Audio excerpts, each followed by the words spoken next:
ගොඩාක් අයගේ ජීවිත බණ අහන්න ආස වුණත් ඒ බණ අහන වෙලාවට පමණයි සැනසෙල්ලක් හිතට එන්නේ. ගොඩාක් දුරට. ආයේ නැගිට ගමන් ආයේ පරණ තැනමයි. මිනිසුන්ගේ ජීවිතවල කරදර කියන ඒවා ඉවරයක් නැහැ. එකක් ඉවර වෙනකොට එකක්. යම්කිසි කෙනෙකුට කරදර කංකටොළු ජීවිතේ අඩුයි නම් ඇත්තටම එයා වාසනාවන්ත කෙනෙක්. එයා ඇත්තටම සංසාරේ යම් බලවත් පිනකින් ජීවත් වෙන කෙනෙක්. ඉතින් තව කාරණාවක් තියෙනවා. මිනිස්සෙකුට සැනසෙල්ලේ ඉන්න බැරි වෙන්න කරදර එකින් එක ඒම පිනිස ඊළඟ බලපාන කාරණා කිහිපයක් තියෙනවා. මිනිස්සෙකුට සැනසෙල්ලේ ඉන්න එයා කැමති තැනට අරමුණට යාට යන්න හිතේ ගින්දරක් නැතුව ඉන්න බය නැතුව මැරෙන්න උනත් පුළුවන් හිතට සැනසෙල්ල ඇති වෙන කාරණා පහකුත් තියෙනවා. ඒ කාරණා පහට එන්න බැරි හේතුවකුත් තියෙනවා. අන්න ඒක තමයි කියලා දෙන්නේ. මතක තියාගන්න මේ ධර්ම දේශනාව හිතට ගියොත් නම් ඒක පුදුම යහපතක්. අවුල් කන්දරාවක් ලිහිනවා. මං ඉස්සෙල්ලාම කියන්නම් මිනිස්සෙකුට සැනසෙල්ලේ ඉන්න උපකාරී වෙන කාරණා පහ. සියල්ල දන්නා වූ දක්නා වූ අපගේ ලෞතුරා තථාගත සම්මා සම්බුදුරජාණන් වහන්සේ වදාලා පින්වත් මහණෙනි කාරණා පහක් තියෙනවා. ඒ කාරණා පහෙන් ආශිර්වාද ලැබුණොත් එහෙම එයාට සැනසෙල්ල කියන එක ලැබෙනවා. එයාට දියුණුව කියන එක ලැබෙනවා. එයාට බය නැතුව මැරෙන්න පුළුවන්. මරණින් මන්ති සුගතියට යනවා. මොකක්ද ඒ කාරණා පහ? දැහැමින් සෙමින් දෙමව්පියන්ට සත්කාර සම්මාන කරලා ගරු බුහුමන් කරන දරුවට අම්මගේ තාත්තගේ කටින් පිට වෙනවා වචනයක් අපේ උන්ට කරදරයක් වෙන්න එපා. මුන්ට හරියන්න ඕන කියලා. ඒ දෙමව්පියන්ගේ මුළු හදවතින්ම එන වචනය දරුවාගේ දියුණුවට බලපානවා කියෝ. සියල්ල දන්නා වූ දක්නා වූ පංච නේත්‍රයකින් ලෝකේ බලන දසබල ඥාන සිව් විසරද ඥාන ඇති බුදුරජාන් වහන්සේ වදාලා මිනිස්සෙක්ගේ දියුණුවට මිනිස්සෙක්ගේ සැනසෙල්ලට තමන්ගේ අම්මගේ තමන්ගේ තාත්තගේ කටින් පිට වෙන වචන බලපානවා කියෝ. දැන් ඔයාලා බලන්න සමාජයේ අම්මලාත් කොහොමද දරුවන්ට කතා කරන්නේ? තාත්තලා කොහොම? කාලකන්ණි මීහරක් ගෝන් තොපි හැදුවට වැඩිය හොඳයි කේල් ගහක් හැදුවා කියලා පටන් ගන්නවා. ඒතර දෙමව්පියම්ම දරුවන්ට හුණියම් කරනවා. තොපි ඕම හිටියොත් හිඟා කණ්ඩ වෙයි. අපිට දෙන ගින්දරවලට උඹලට දැනෙයි දවසක අන්න හුණියම. අන්න ශාපේ. ආයේ සැනසෙල්ලක් නැහැ ජීවිතේ පස්සේ. ඉතින් බුදුරජාණන් මේක විස්තර කරන්න අපිට මේ වෙලාවම මදි. ඉතින් බුදුරජාණන් වහන්සේ වදාළා ඒව දරුවන්ට වදිනවා කියලා. අවවාද කිරීම වෙනස්, අනුශාසනා කිරීම වෙනස්, ශාප කිරීම වෙනස්. ඒතකොට දෙමව්පියෝ දැනගන්න ඕන දරුවන්ට ශාප නොකරන්න. තමන්ම හදපු දරුවෝනේ. දරුවෝ දැනගන්න ඕන දෙමව්පියන්ගෙන් ශාප නොලබන්න කටයුතු කරන්න. එහෙනම් පිරිහෙන්න සැනසෙල්ලක් නැති වෙන්න ශාපේ බලපානවා. සැනසෙල්ලේ ජීවත් වෙන්න ආශිර්වාද බලපානවා. ඒ අම්මා අප්පගෙන් ආශිර්වාදයක් නැති අයට පිරිත් නූල් දැම්ම කියලා වැඩක් නැහැ. පිරිත් නූලෙන් ඒ ශාපය අයින් කරන්න බෑ. දෙවෙනි එක බුදුරජාණන් වහන්සේ වදාළා දැහැමින් සෙමින් අමුදරුවන්ට සංග්‍රහ කරනවා. කියන්නේ මිනිස්සයා යුතුයකම් ඉෂ්ට කරනවා. ගෙදර පිරිමියා ගෙදෙට්ට තුරු ගෙදර බවලතාගෙන් බිරිඳගෙන් දරුවන්ගෙන් කටෙන් පිට වෙනවා අපේ මිනිස්සයාට අපේ තාත්තට කරදරයක් නම් වෙන්න එපා. ඒ මිනිස්සයා නිසා ජීවත් වෙන්නේ කියලා. පංච නේත්‍රයකින් ලෝකේ බලන දසබල ඥාන, සිව් විසරද ඥාන, සඩ්ඩසාධාරණ ඥාන, අනන්ත සම්බුදු ඥාන තියෙන මගේ ලෞතර බුදුරජාණන් වහන්සේ වදාලා මිනිහෙක්ගේ දියුණුවට තමන්ගේ ගෑණිගේ කටින් පිට වෙන වචනේ බලපානවා කියලා. දැන් බලන්න සමාජය කොහොමද කියලා. මිනිහා ගෑණිට බැනගත්තු ගමන්මයි. ගෑණිත් මිනිහට බැනගත්තු ගමන්මයි. දෙන්නට දෙන්නා සාප කරගන්නවා. සත්ව ලෝකෙම නන් ටික කියා සාප කරගන්න. මට මේ දෙන ගින්දරට තොට හරියන්නේ නැහැ කියලා බවල්ලා තපටන් ගන්න. ඉතින් ගෙදරට ගෙදරම සාප කරගන්නවා. හදපු ගේ කපරවරු ගහ ගන්න බෑ දැන් අවුරුදු 5ක් 10ක්. හැබැයි රණ්ඩුව තරකිට දොන් කියලා යනවා රණ්ඩු. ගෙදරමයි හෝනියම. ඒක පිරිත් නූලෙන් කපන්න බෑ. නේ පිරිත් නූලක් දැම්මට ඒක හරියන්නේ නැහැ. ඒක පුහුල් කපලා හරියන්නේ. අන්න සැනසෙල්ලක් නැති වෙන්න හේතු. එතකොට කාන්තාවක් දැනගන්න ඕන මන් කියන වචනේ මගේ මනුස්සයාට බලපානවා. මිනිස්සයා දැනගන්න ඕන ගෙදර බවලච්චේනාගේ වචනේ මගේ ජීවිතේට බලපානවා.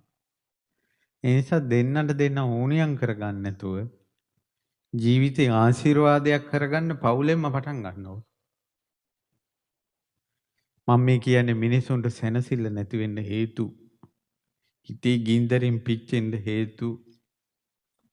අහන බන කනට නොයන්න හදවතට නොයන්න හේතු. එක ප්‍රශ්නයක් ඉවර වෙනකොට තව ප්‍රශ්නයක් එන්න හේතු. පවුල් පිටින් නැසෙන්න හේතු. ඊළඟට තුන්වෙනි කාරණාව බුදුරජාණන් වහන්සේ වදාලා තමන් රැකියාව කරන ස්ථානයේ හෝ ඉගෙන ගන්න ස්ථානයේ ආශිර්වාදේ. ළමයිට නම් ගුරුවරුන්ගේ ආශිර්වාදේ. තමන් රස්සාව කරනවා නම් එහෙම නැත්නම් ගෙදරක නම් ඉන්නේ අසල්වැසියන්ගෙන් මේ මිනිස්සුන්ට තියෙන ප්‍රතිචාරය. ඒ කියන්නේ තමන් හොඳ මිනිස්සෙක් නම් මේ මිනිසුන්ට යුතුයකම් ඉෂ්ට කරනවා නම් මේ මිනිසුන්ගෙන් එනවා අනේ මේ මිනිසුන්ට කරදරයක් නම් වෙන්න එපා. ගුරුවරුන්ගෙන් අදහසක් එනවා ළමයිට අනේ මේ ළමයිට නම් කරදරයක් වෙන්න එපා කියලා. ඒක බලපානවා. අද ළමයි ගුරුවරුන්ට බයිනවා අත උස් වෙනවා. ගුරුවරු ළමයිට බයිනවා. වටේ පිටේ ඉන්න මිනිස්සු ඔක්කොම හදිහූණියම් කරගෙන ඉන්නේ. කොහමද සාපේ? මොන සැනසෙල්ලක්ද? කොහොමද ගින්දරක් නැතුව ඉන්නේ? දැක්කද ජීවිතේ අපායක් වෙන හැටි? අපිට මේ පිට මිනිස්සුන්ගෙන් වැඩක් නැහැ. අපි නම් ඉගෙන ගත්තේ අපි රස්සාව කරනවා නම් ඕම් මොනවා හිතුවත් මොකද? එහෙම කියලා මේ තනියෙන් මේ අපිට මනුස්ස ලෝකේ ජීවත් වෙන්න බෑ. අපිට මේ මිනිසුන් එක්ක ජීවත් වෙනකොට අපේ මිනිසුන්ට කරදරයක් නැතුව ජීවත් වෙන්න ඕන. අපි කරදරයක් නැතුව දැහැමිව ජීවත් වෙනවා නම් ඒ මිනිස්සුන්ගේ තියෙන සංසාරේ පුරුදුත් එක්ක දෙස් දෙවුල් තියන් හිටියොත් ඒකාපසට කරකිලා යයි. දැන් මම කියන්නම් මේ කාරණාවෙන් පස්සේ ඇයි අම්මලා තාත්තලාට දරුවෝ දිහා සාප නොකර බලන්න බැරි? ඇයි බිරිඳට තමන්ගේ මිනිහා දිහා සාප නොකර බලන්න බැරි?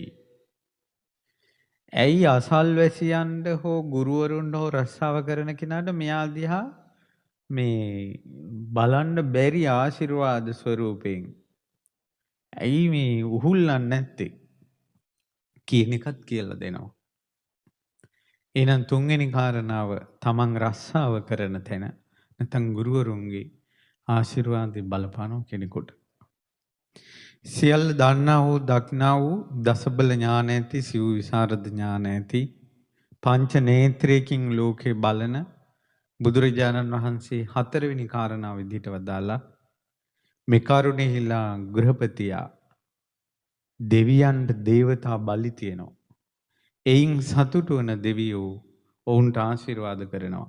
දේවානුකම්පකෝ පෝසෝ සදා භද්‍රානි පස්සති. දෙවියන්ගේ අනුකම්පාව ලැබුණාට පස්සේ හැමදාම යහපතමයි යාට වෙන්නේ. දේවතා බලි කුමක්ද දේවතා බලි? දේවතා බලි වනාහි දෙවියන්ට පූජාව තියෙනවා ඉල්ලීමක් නොකර. ඒකට කියනවා දේවතා බලි කියලා. දෙවියන්ට පූජාවක් තියෙනවා ඉල්ලීමක් නොකර. එහෙනම් දේවාලවලට ගෙනියන පූජා වට්ටි දේවතා බලි නෙවෙයි ඒවා. ඒව ගනුදෙනු. ඒව රෙගුලාසි. ඒව ගිවිසුම්. මම මේක දෙනවා මට මේක කරලා දියන්. මේන් පඳුර ගැට ගැහුවා මට මේක කරලා දියන්. ඒව දේවතා බලි නෙවෙයි. දියුණුවෙන් සැනසෙල්ලෙන් ඉන්න කැමති කෙනා මේ ලංකාව රකින්න දෙවිවරු 4 දෙනෙක් කියනවා. විෂ්ණු කතරගම සමන් විභීෂණ කියලා. ඒ දෙවිවරු 4 දෙනාට පූජාවල් තියලා තියන්න ඕන. කියන්නේ පළතුරු වට්ටියක් මල්ලාදි දේවල් ඉල්ලීමක් නොකර මා මේ ඔබතුමාට තුටු පඳුරු පිණිසයි කියන. ඊළඟට තමන්ගේ ප්‍රදේශවල අපි කියමු ඔන්න අනුරාධපුර තඹුත්තේ ගම පැත්ත ගත්තොත් අයියේ නායක දෙවියන්ගේ අඩවිය. එහෙමනේ. එතකොට මේ දෙවියන්ද පළතුරු වට්ටිය හෝ මුරුතෙන් දාන්නේ හෝ කිරි උතුරවන එක කරනවා තුටු පඳුරක් විදිහට. ඉල්ලීමක් නොකර දේවතා බලි. අලුත්සහල් මංගල්‍ය කිරි උතුරන මුරුතෙන් දාන්නේ බහිරව පූජා ඒ ඔක්කොම මේ දේවතා බලි. එතකොට ඉල්ලීමක් නොකර පූජාවක් තියපු කෙනෙක් හොයාගන්න නම් අමාරුයි. විභාගයක් ලං වෙනකොට මොකක් හරි උත්සවයක් තියෙනකොට මිනිස්සු දේවාල වලට බාරහාර වෙනවා. බාරහාර නොවි දේවතා බලි තියන්න ක්‍රමයක් තියෙනවා. තමන්ගේ ළමයන්ට O level විභාගෙ ළඟයි නම් පූජා වට්ටිය ඒ තමන්ගේ දෙවලට අරගෙන ගිහිල්ලා අපේ ළමයාගේ විභාගයකට සූදානම් වෙනවා. ඒ නිමිත්තෙන් ඔබතුමාට තුටු පඳුරක් අරන් ආවා කියලා පූජාවක් තියෙනවා. ඉල්ලීමක් නැහැ. දැන් අපි අම්මයි අපි කියමුකෝ විභාගයක් ලං කසාදයක් කියලා කියමුකෝ.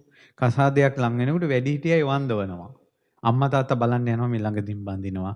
මෙයා විභාගෙ ළඟයි කියලා මොනබුරක් ගෙන්නන යනවනේ. ගිහිල්ලා අම්මලා තාත්තලාට වැඳලා එනවා. කියනවාද විභාගේ පාස් කරලා දෙන්න අම්මා කියලා කියනවාද? නැහැ. ආශිර්වාද අරන් යන්න ආවේ කියලා නේද වැඳලා යන්නේ. අන්න ওই ක්‍රමයේ දෙවියන් අනුගමනය කරන්න ඕන. ඒ දෙවියන් මතක් කරලා යනවා. විවාහයක් ළඟයි.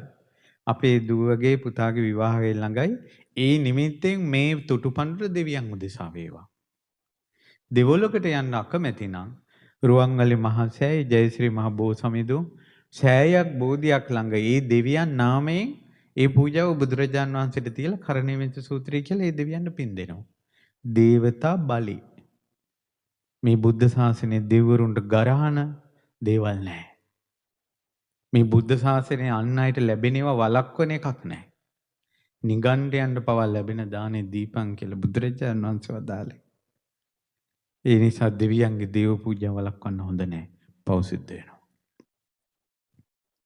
දේවතා බලි. ඒතර බාරහාර පඳුරු ගැට ගැහින් දේවාල ගානේ ඇවිදීමයි දේවතා බලි අතර වෙනස තේරෙනවනේ. මොකද්ද දේවතා බලියක දේවතා බලි කියන එකේ වෙනස මොකද්ද? ඉල්ලීමක් නැතුව පූජාවක් තියෙනවා. අන්න එතකොට දෙවියෝ ආශිර්වාද කරනවා. ඒ කියන්නේ පූජා වට්ටි 1000ක් මැද ඉල්ලීමක් නැතුව තියෙන පූජාව දෙවියන්ට පේනවා කියනවා. මම සමහර අයට ඔය කියලා තියෙනවා මේ ඔක තියන්න කියලා. කතරගමට ගියොත් කතරගම දෙවියන්ට දෙව්ලොවට පූජාව තියන්න. සමන් දෙවියන්ට නම් දෙව්ලොවට පූජාව ඊළඟ වැඩි ටික අන්ද නම් තියන්න. එතකොට ඒ අය ගිහිල්ලා පූජාව තියෙනකොට ඒ අය අහනවලු මොකටද ආවේ? අපි ආවේ නිකන් මේ තුඩු පඳුරා. එතකොට අර කපු මහත්තයාගේ ඇස් උඩ යනවලු. කියන්නේ කපු මහත්තයාගේ ජීවිතේටම ඉල්ලීමක් නැතුව පූජාවක් අතට හම්බුනාමයි. කපු මහත්තයාගේ ඇස් උඩ යනවා කියන්නේ දෙවියන්ගේ ඇස් කොහොමදත් ඇරෙනවා. කවුද මේ කියලා බලන්න. ඉල්ලීමක් නැතුව පූජාවක්. ඒක තමයි දේවතා බලි. ඒ දේවතා බලි තිබ්බොත් මේ මිනිස්යාගේ දියුණුව ඇති වෙනවා. එයාගේ දියුණුව වලකින එයාට කරදරේන පැති වැලකිනවා දෙවියන්ගේ උපකාරයෙන්. ස්වප්නයකින් හරි පෙන්눔 කරනවා මේකට අත ගහන්න එපා කියලා. ඒ දීවානුකම්පාව. එහෙනම් මේ මිනිස්යාට දෙවියෝ ප්‍රතික්ෂේප කරලා ඉන්න බෑ. බුදුරජාණන් වහන්සේ වුණත් ධර්මයේ දේශනා කළේ කවුරුන් උදෙසාද? දෙවි මිනිසුන් උදෙසා. චරත භික්කවේ චාරිකං බහුජන හිතාය බහුජන සුඛාය අත්තාය හිතාය සුඛාය දේව මනුස්සානං සත්තා දේව මනුස්සානං. එතකොට අපි වෙහෙර විහාර හැදුවත් පින්කමක් කළත් අපි තනියෙන් අපිට කරන්න බෑ. දෙවි මිනිසුන් එකතුවයි මේක කරන්න. දෙව් ඔය හිත්වලින් දෙවියන්ට දුස් කියන්න එපා. ඒ දෙවියෝ වෙලා තියෙන්නේ පිනකින්. ඊළඟට එහෙනම් අද කාලේ බලන්න බහුතරයක් දෙවියන්ට බයිනවා, සමහර වෙලාවට දෙවියන්ගෙන් වැඩ ගන්න යනවා. ඒ නිසා දේව ආශිර්වාදේ නැහැ. ඔක්කොම ගනුදෙනු පිට යන්නේ. ඊළඟට පස්වෙනි කාරණාව තමයි ශ්‍රමණ බ්‍රාහ්මණවරුන්ට සිව්පසෙන් උපස්ථාන කරනවා. අද කාලේ නම් බුද්ධ ශාසනය පැවිදි උතුමන්ට. එතකොට මේ පැවිදි උතුමන්ගේ මුවෙන් වචනයක් එනවා මේ මිනිසුන්ට හරියන්න ඕන කියලා. එතකොට මේ වචනයෙන් මේ මනුස්සයාට දියුණුව ඇති වෙනවා කිව්වා. ඒකෙන් තේරෙනව නේද පිරිතක් වුණත් හාමුදුරුවෝ හිතට එකඟවම කියන්න ඕන කියලා. හාමුදුරුවෝ කැමැත්තෙන්ම පිරිත වුණත් කියන්න ඕන. එතකොට ඒක මනුස්සයට බලපානවා කොහොමද? අද මොකද්ද වෙන්නේ? මිනිස්සු හාමුදුරන්ට බයිනවා, හාමුදුරුවෝ මිනිසුන්ට බයිනවා. සාපේ. ගින්දර හැමතැනම සැනසෙල්ල නැහැ. මූණු කළු වෙලා හීනෙනුත් බය වෙනවා. දාඩිය දාගෙන නැගිටින්නේ. එක ප්‍රශ්නයක් ඉවරනට එක ප්‍රශ්නයක්. හතුරු වැඩි, කරදර වැඩි. එහෙනම් බුදුරජාන් වහන්සේ වදාලා ඒකට හේතු සාප පහක්. දෙමව්පියන්ගෙන් සාප වැදිලා, බිරිඳගෙන් සාප වැදිලා, ඊළඟට අසල්වැසියන්ගෙන් ගුරුවරුන්ගෙන් සාප වැදිලා, දෙවියන්ගෙන් සාප වැදිලා, හාමුදුරුවරුන්ගෙන් සාප වැදිලා.